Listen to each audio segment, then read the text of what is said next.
কে? আমি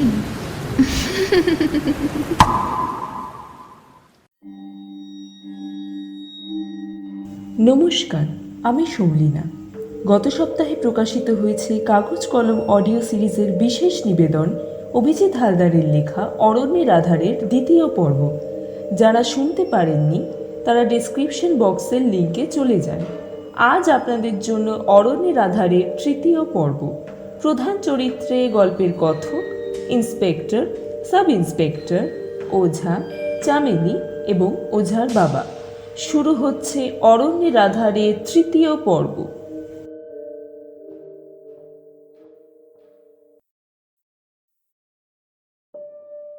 পরের দিন হতভাগ্য নাইয়ারের আধখাওয়া মৃতদেহটাকে তার বন্ধুর মতোই পড়ে থাকতে দেখা গেল জঙ্গলের একই স্থানে ওই বৃহৎ সুপ্রাচীন পাম গাছটার নিচে। ইন্সপেক্টর দেখলেন হত্যাকারী ঠিক একই পন্থা অবলম্বন করে নাইয়ারকেও খুন করেছে। যেন আততায়ীরা স্পষ্ট ইঙ্গিত দিতে চায় যে তারাই এই দুটি হত্যা করেছে। কিন্তু তারা কারা? কেনই বা এই নিরীহ শ্রমিকদের এরকম নৃশংসভাবে খুন করছে তা ইন্সপেক্টর জগদীশ এখনো আন্দাজ করতে পারেননি। কিন্তু জগদীশ বেশ স্পষ্ট অনুমান করতে পারছেন যে এই খুনির দল কোনো সাধারণ খুনির দল নয়, এবং আরও অনেকেই যে এদের হত্যালীলার শিকার হবে তাও তিনি বুঝতে পারলেন। নাইয়ারের লাশ ময়নাতদন্তের জন্য পাঠিয়ে ইন্সপেক্টর জগদীশ তদন্তের পদ্ধতি আরও কড়া করলেন। অরণ্যের কর্মরত সমস্ত শ্রমিকদের আটক করলেন তিনি। প্রত্যেককে আলাদা আলাদাভাবে জেরা করতে শুরু করলেন, এমনকি ৩-৪ জনের ওপর লাঠির ঘাও বসালেন। তবুও তাদের মুখ থেকে এমন কোনো তথ্য বার করতে পারলেন না যাদের সাহায্যে খুনিদের কাছে পৌঁছানো যায়। সবার জবানবন্দি এক এবং নিরেট, যা খণ্ডন করা এক প্রকার অসম্ভব। বাধ্য হয়ে দিন পাঁচেকের পর তিনি সকলকে জামিন দিয়ে দিলেন। কিন্তু হত্যাকারীদের কি অদ্ভুত নির্মমতা! অরণ্যে শ্রমিকদের ফেরার 2 দিন পর রাতান নামে এক বিহারি কুলি আবার খুন হলো। তারও পরিণতি আপ্পাই এবং নাইয়ারের মতো, এবং আরও অদ্ভুত বিষয় হলো ওই একই পাম গাছের নিচে তারও আধখাওয়া লাশটা পড়েছিল। রাতানের বিস্ফারিত প্রাণহীন চোখ যেন কোনো এক ভয়ঙ্কর দৃশ্যের ইঙ্গিত দিচ্ছিল। শ্যাওলা আবৃত সুপ্রাচীন বৃহৎ পাম গাছটা যেন শ্রমিকদের কাছে আতঙ্কের কারণ হতে থাকলো দিনকে দিন। 1 মাসের ভিতরে একই স্থানে পরপর 3টি নৃশংস খুন। বিস্ময়কর সংবাদটি স্থান পেয়ে গেল কেরলের বিখ্যাত মালায়ালাম মনোরমা সংবাদ পত্রিকায়। সেখানে পুলিশের ভূমিকাকে নিয়ে তীব্র সমালোচনা করা হয়। খবরটা প্রকাশিত হওয়ার 2 দিন পর থানার নিজের বড় চেয়ারটায় বসেছিলেন ইন্সপেক্টর জগদীশ, মুখ গুরুগম্ভীর। কিছুক্ষণ আগেই মুম্বাই থেকে অল ইন্ডিয়া ট্যুরিস্ট কোম্পানির বড় সাহেব মিস্টার প্যাটেল তাকে ফোন করে বলেন তিনি যদি 1 সপ্তাহের মধ্যে খুনিদের হদিশ দিতে না পারেন তাহলে বাধ্য হয়ে পুলিশের উপর মহলের সাহায্য নেবে কোম্পানি। কথাটা ইন্সপেক্টর জগদীশের কাছে চরম অপমানের ঠেকল। এর আগে তিনি যতগুলো কেস হাতে নিয়েছিলেন তার সবকটিতেই প্রশংসনীয়ভাবে সফলতা অর্জন করেছিলেন। এর জন্যই ডিপার্টমেন্টে তার এত কদর। শুধু তাই না, তার আসার আগে এই অঞ্চলে ছিল জুয়ারিদের আড্ডা এবং বেআইনি সুরাখানার দাপাদাপি। 1 বছর আগে তিনি ট্রান্সফার হয়ে এখানে আসেন এবং আইনের লাঠিটাকে শক্ত করে ধরেন। মাত্র 6 মাসের মধ্যেই অঞ্চলের সমস্ত বেআইনি কাজে জবনিকা পড়ে যায়। অরণ্যের কেসটা যদি উপরমহলের হাতে চলে যায় তাহলে তার রেপুটেশন যে ধুয়ে মুছে সাফ হয়ে যাবে এ ব্যাপারে তিনি 100% নিশ্চিত। এই কেসটার 3টে জিনিস ভারী অদ্ভুত ঠেকল জগদীশের কাছে। 1, যারা খুন হচ্ছে তারা অল্প বয়সী ছেলে। 2, প্রত্যেককে খুন করার পন্থা একই এবং ওই একই স্থানে তাদেরকে নিয়ে গিয়ে খুন করা হচ্ছে। 3, দেখে দেখে ওই একই গাছের নিচে লাশগুলো পাওয়া যায়। কেন? অরণ্যের অন্যান্য গাছগুলোও তো রয়েছে, ওর চেয়েও বিশাল, ওর চেয়েও প্রাচীন। তবে তবে আততায়ীরা কি কোনো সংকেত দিতে চায়?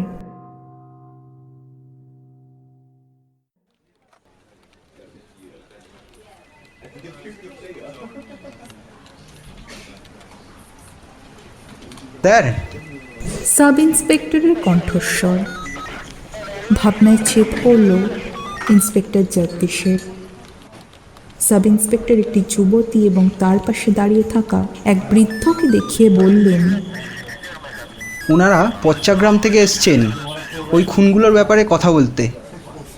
ইন্সপেক্টর কৌতূহলের সাথে সোজা হয়ে উঠে বসলেন।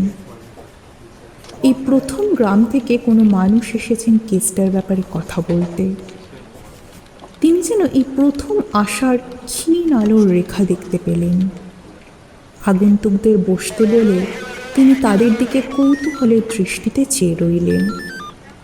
যুবতীকে তিনি চেনেন, চামেলি, কিন্তু তার সাথে যে বৃদ্ধ মানুষটি এসেছেন তাকে তিনি চেনেন না। বৃদ্ধের মুখের অজস্র বলিরেখাগুলো যেন তার দীর্ঘ জীবনের অভিজ্ঞতা ব্যক্ত করতে চাইছে।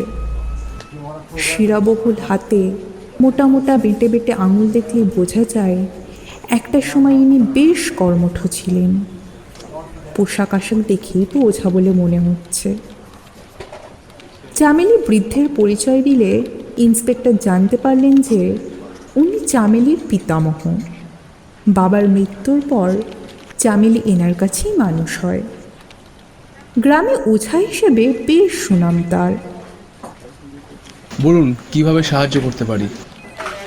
প্রশ্নটা করলেন ইন্সপেক্টর। চামেলি একটু সংকুচিত হয়ে বলল, না মানে আসলে আপনাকে আমরা যা বলতে এসেছি সেগুলো বলাটা ঠিক হবে কি না ভাবছি। আপনারা শিক্ষিত লোক, আপনারা কি এসব বিশ্বাস করবেন? চামেলির অসংলগ্ন এবং ভিত্তিহীন কথার তাৎপর্য ইন্সপেক্টর জগদীশ বুঝতে পারলেন না। তিনি একটু অধৈর্য হয়ে বললেন, দেখুন, যা বলতে এসেছেন তাড়াতাড়ি বলুন। বুঝতেই পারছেন আমাদের হাতে সময় কিন্তু একদম কম। ও কোনো সাধারণ খুনি নয় দারোগা বাবু। কাঁপা কাঁপা রহস্যমাখা কণ্ঠে বলে উঠলেন বৃদ্ধ। এই নৃশংস হত্যালীলা ওই জঙ্গলে নতুন নয়, এর ইতিহাস বহু বছরের পুরনো, যা আমার শৈশবের ফেলে আসা পুরনো ভয়ঙ্কর স্মৃতিগুলোকে তাজা করে দিচ্ছে। এই বয়সে এসে অরণ্যের আবার সেই পৈশাচিক কাণ্ড দেখতে হবে তা জীবনেও ভাবতে পারিনি। ইন্সপেক্টর জগদীশ শূন্যে একরাশ সিগারেটের ধোঁয়া ছেড়ে বললেন, বলুন, আমি শুনছি। বৃদ্ধ ঘোলাটে চোখ বন্ধ করলেন। মুখের বলিরেখাগুলো যেন আরো স্পষ্ট হয়ে ফুটে উঠল। বোঝাই যাচ্ছে অতীতের কিছু স্মৃতি রোমন্থন করছেন তিনি। দু একটা শিউরে উঠে তিনি বলতে শুরু করলেন, অনেক বছর আগেকার অরণ্যের এমন এক ইতিহাস যা একমাত্র রূপকথা উপন্যাসে ঘটা সম্ভব।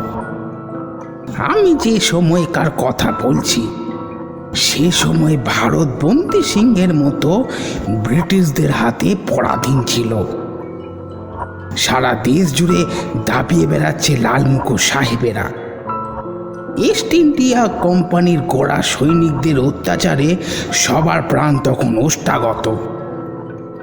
বিশেষ করে শ্রমজীবী মানুষদের উপর তাদের মানসিকতা ছিল নির্মম। সেই নির্মমতার হাত থেকে আমাদের গ্রামও বাঁচেনি। আমার তখন 6 বছর বয়স ছিল। এখনো মাঝে মাঝে মনে পড়ে তাদের অত্যাচারের কথা। যে অংশে টুরিস্ট প্লেস হতে দেখছেন, সেই অংশে ছিল একটা বড় রবার চাষের জায়গা। নিরীহ গ্রামবাসীদের পেটে স্বল্প অন্ন দিয়ে গাধার মতো পরিশ্রম করানো হতো সেখানে। টানা 13 থেকে 14 ঘন্টা পরিশ্রম করতে হতো তাদের। না পারলে বর্বর শ্বেতাঙ্গদের লাঠির একটানা ঘা খেতে হতো। পরিশ্রমের জেরে প্রাণও হারিয়েছে অনেকে। কিন্তু সেদিকে কোম্পানির কোনো মাথা ব্যথা নেই। রবার নানান দেশে রপ্তানি করে তাদের অর্থের পরিমাণ ফুলে ফেঁপে উঠছে। যতই মানুষ মরুক, মুনাফার জোয়ার অব্যাহত থাকলেই হলো। হঠাৎ একদিন শুরু হলো কোনো এক অজ্ঞাত হত্যাকারীর হত্যালীলা। প্রায় প্রতিদিন একটা করে সৈনিক নিখোঁজ হতে লাগলো। দুর্গম অরণ্যে খুঁজলেই কোনো এক পাম গাছের নিচে তাদের ঘাড় মটকানো আধ খাওয়া লাশ পাওয়া যেত। প্রথমটা শ্বেতাঙ্গরা সন্দেহ করেছিল এই নিশ্চয়ই স্বদেশীদের কুকীর্তি। কিন্তু তাদের কিছু নেটিভদের ওই পরিণতি দেখে তারা বিস্মিত হয়ে গেল।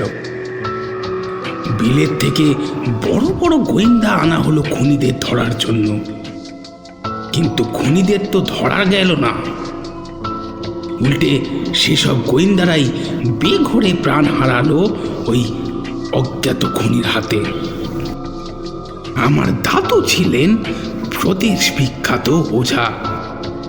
কালো জাদু, তন্ত্রমন্ত্র, অশুভ শক্তি জাগরণ ইত্যাদি ছিল তার মুখদর্পণে। তার সন্দেহ হয় পর্বতমালার পাদদেশের নিবিড় অরণ্যে এক রাত কাটান। পরদিন ফিরে যখন তিনি এলেন, তখন তার অবস্থা দেখে আমরা শিউরে উঠলাম। তার সারা গায়ে ছিল কোনো এক বলশালী প্রাণীর ধারালো নখের আঁচড়ানোর দাগ। ক্ষতবিক্ষত শরীরটাকে কোনো মতে তিনি টানতে টানতে গ্রামে ফিরেছিলেন। গ্রামের শিব মন্দিরের বিগ্রহকে ভক্তি ভরে প্রণাম করে মন্দিরের সিঁড়িতেই ধপ করে বসে পড়লেন এবং বললেন, ভয়ঙ্কর ভয়ঙ্কর, ইয়াক্ষী জেগে উঠেছে। কথাটা শুনে ভয়ে গ্রামের মানুষদের ছোট ছোট চোখ বড় হয়ে উঠল। বাচ্চারা ভয়ে মায়ের আঁচলের তলায় লুকিয়ে পড়ল। এই ইয়াক্সিটা কে? কৌতূহল দমন করতে না পেরে প্রশ্নটা করে ফেললেন ইন্সপেক্টর জগদীশ। বৃদ্ধ ইন্সপেক্টরের প্রশ্নের সরাসরি জবাব না দিয়ে বললেন, আমাদের পৃথিবীতে মনুষ্য জগতের পাশাপাশি আরেকটি জগৎ আছে, যা অদৃশ্য এবং অস্পর্শযোগ্য। সেই জগতের নিয়ম কানুন আমাদের চেয়ে সম্পূর্ণ আলাদা। সেই জগতের জীবেরা হিংস্র এবং নৃশংস। প্রকৃতির অদ্ভুত খেয়ালে মাঝে মাঝে ওই জগতের জীব এই জগতে প্রবেশ করে ফেলে। ইয়াক্ষী ওই জগতের হিংস্র জীবগুলির মধ্যে থাকা এক মায়াবিনী পিশাচিনী, যার চরিত্র প্রচণ্ড নৃশংস। পৈশাচিক বুদ্ধিতে সম্পন্ন এবং মায়াজাল সৃষ্টিকারী এই রাক্ষসী গভীর রাতে পুরুষ মানুষদের শিকার করার জন্য তাদের প্রণয়ের রূপ ধারণ করে চেনা জানা কণ্ঠস্বরে গান গায়, নাম ধরে ডাকাডাকি করে। সাদা শাড়ি, জুঁই ফুলের মালা এবং পায়ের নূপুর পরিধান করে অকল্পনীয় রূপের সাহায্যে কম বয়সী ছেলেদের তীব্র আকর্ষণ করে। সে আকর্ষণ বড়ই মধুর। এ দুর্নিবার আকর্ষণ কোনো পুরুষ মানুষই এড়াতে পারে না। শিকার অজান্তেই শিকারের কাছে চলে যায়। তার কাছে গেলেই সেই হতভাগ্য পুরুষটিকে প্রথমে ঘাড় মোটকে হত্যা করে তারপর তার রক্ত শোষণ করে তৃষ্ণা মেটায় এবং মাংস ভক্ষণ করে ক্ষুধার আগুন নেভায়। ইয়াকশির শিকার শুধুমাত্র পুরুষেরা হয় না, কখনো কখনো মেয়েরাও এর নৃশংসতার শিকার হয়। নিজের ত্বকের লাবণ্য এবং যৌবন রক্ষা করার জন্য অল্প বয়সী মেয়েদের রক্তে স্নান করে। দাদুর মতে ঠিক এই রকমই এক ইয়াকশির আবির্ভাব ঘটেছিল ওই পর্বতের পাদদেশে দুর্গম অরণ্যে। আগেই বলেছি, দাদু প্রদেশের বিখ্যাত ওঝা ছিলেন। তিনি মনস্থির করলেন ইয়াকশিকে চিরমুখ করেই কোনো একটা পাম গাছে তিনি বন্দি করবেন। গল্পে বাধা দিয়ে চামেলি জিজ্ঞাসা করল, আচ্ছা, একটা প্রশ্ন অনেকবার আমার মাথায় এসেছিল, আজ সেটা না করে পারছি না। ইয়াকশিকে অন্য কোনো গাছে বন্দি না করে তাকে তার দুনিয়ায় ফেরত পাঠিয়ে দিলেন না কেন? বৃদ্ধ প্রত্যুত্তরে বললেন, এই জগতে কারোরই সে ক্ষমতা নেই। প্রকৃতি দেবী একমাত্র পারেন তাকে ফেরত পাঠাতে। তাছাড়া পাম গাছ হলো তার ঘর, তাই সেখানে তাকে বন্দি করাটা সহজ হবে। এই কারণেই কি প্রত্যেকটি খুন অরণ্যের মাঝের ওই পাম গাছের নিচে হয়েছিল? চামেলির কৌতূহলী প্রশ্ন। ওঝা মাথা নেড়ে বললেন, ঠিক ধরেছ। বলে আবার গল্প বলা শুরু করলেন।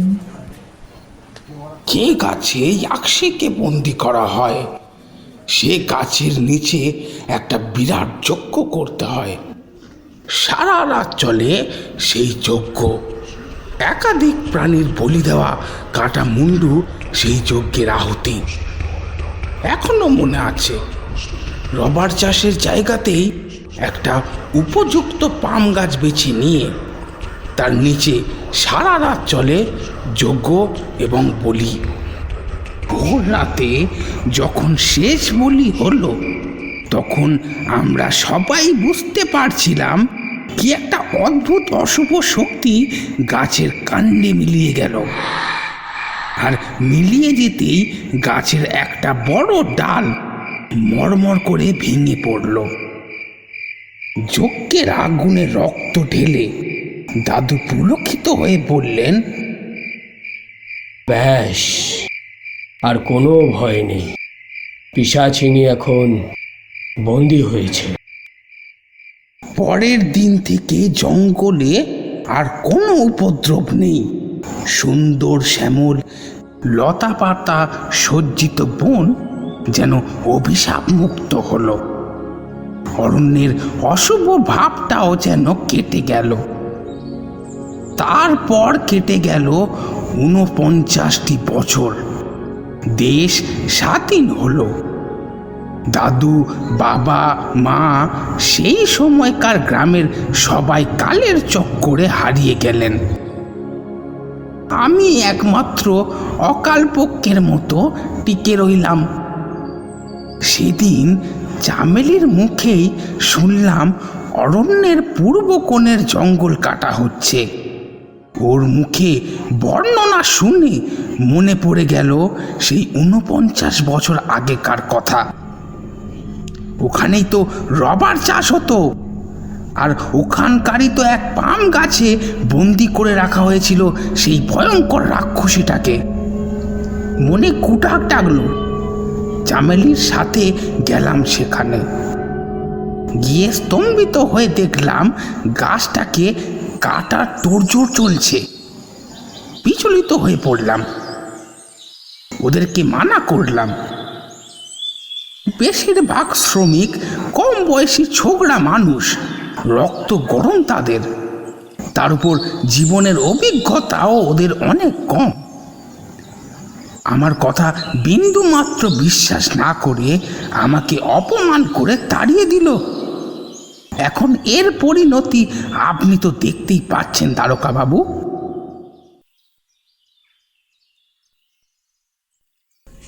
এই পর্যন্ত বলে চুপ করে রইলেন ৭৫-এর বৃদ্ধ ওঝাটি।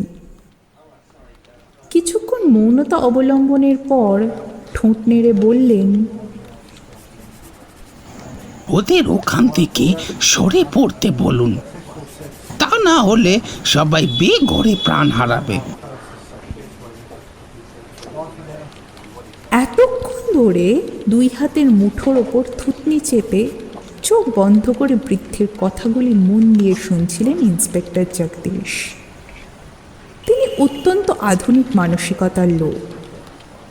মানুষের দুর্বল মস্তিষ্ক থেকে উদ্ভূত কুসংস্কারের কোনো স্থান নেই তার মনে। কিন্তু তা বলে তিনি উগ্র নন।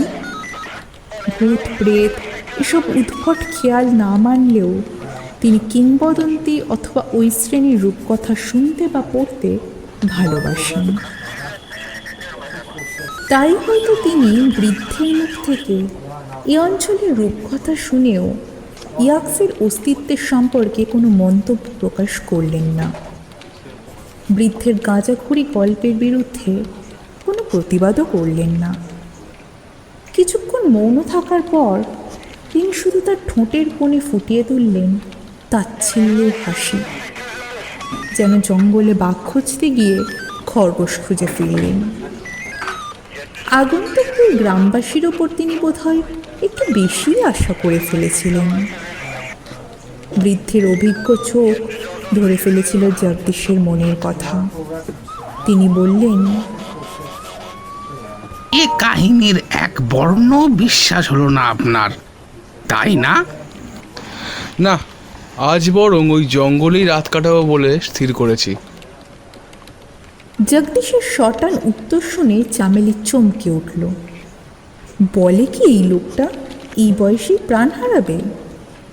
চামেলি উৎকণ্ঠা প্রকাশ করে বলল, আপনি বিশ্বাস না করলে না করুন, কিন্তু দয়া করে ওই অভিশপ্ত জঙ্গলে রাত কাটাতে যাবেন না। বৃদ্ধ বললেন, দ্বারকা বাবু, আপনার মতো সৎ পুলিশ দেশে আর দুটি নেই। আপনার কিছু একটা হয়ে গেলে গ্রামে অপরাধ আবার মাথা চাড়া দিয়ে উঠবে। জগদীশ বললেন, আহা, বৃথাই চিন্তা করছেন। আরে মশাই, সেই অপরাধ দমন করার জন্যই তো আজকের আমাকে ওখানে রাত কাটাতে হবে। আমার সন্দেহ কিছু দুষ্কৃতী আপনাদের এই ভয়টাকে কাজে লাগিয়ে ওখানে গোপনে বেআইনি ব্যবসা করছে। যে তাদের ডেরার কাছাকাছি যাচ্ছে তাকে যন্ত্রণাদায়ক মৃত্যু দিচ্ছে ওরা। বৃদ্ধ চামেলি বুঝল এই দারোগাকে বোঝানো তাদের সাধ্যের বাইরে। তিনি যে সংকল্প নিয়েছেন সেখান থেকে তাকে সরানো এক প্রকার অসম্ভব।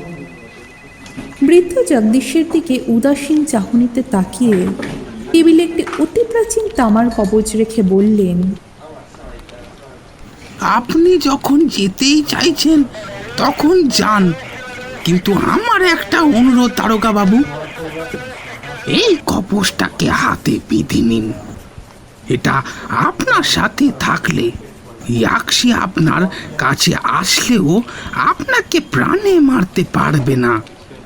দ্বারকা বাবু, আপনি গাঁয়ের রক্ষক। আপনি আসতেই গ্রামবাসীরা নির্ভয়ে গ্রাম থেকে বেরোতে পারছে। আপনার কথা নাই বা ভাবলেন, তাদের কথা ভেবে এই কবচটাকে ধারণ করুন। এমনিতে হয়তো জগদীশ অস্বীকার করত, কিন্তু বৃদ্ধের কথায় এমন কিছু ছিল যেটা জগদীশকে কবচ হাতে বাঁধতে বাধ্য করল। বৃদ্ধের স্নেহের কাছে দারোগাবাবু সমস্ত রকমের গোঁড়ামি হার মানতে বাধ্য হলো।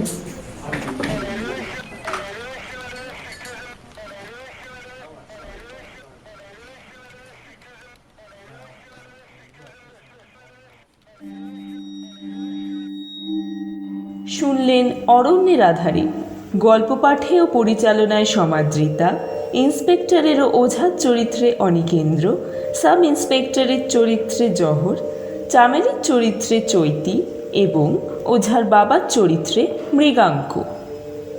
অরণ্যের আধারে কেমন লাগলো কমেন্ট করে জানান, লাইক এবং শেয়ার করে আমাদের উৎসাহ দান করুন। পরবর্তী পর্ব শোনার জন্য আমাদের চ্যানেলটিকে সাবস্ক্রাইব করুন। মনে রাখবেন, সমাজের অপরিচিত কলমধারী ব্যক্তিদের উৎসাহ দানের প্রয়াসের নাম কাগজ কলম। ধন্যবাদ।